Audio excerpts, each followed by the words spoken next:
We have an exciting video today. We're gonna go present this award to one of our employees who was nominated by their peers as the Smail Key Employee. Let's go see who got it. You won Smail Key Employee. I did? You did, yeah. Oh my god, that's amazing. You were nominated by multiple people. What? I have two of them of what people, your peers said.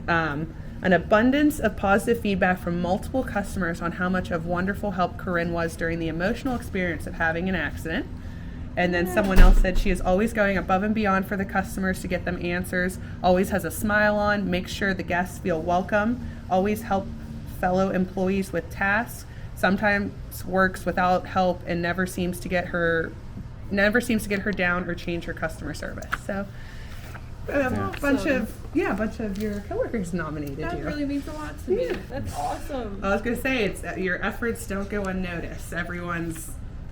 You had multiple nominations, so Good job. Great. Thank you so Good much. job. Thank you. It's amazing.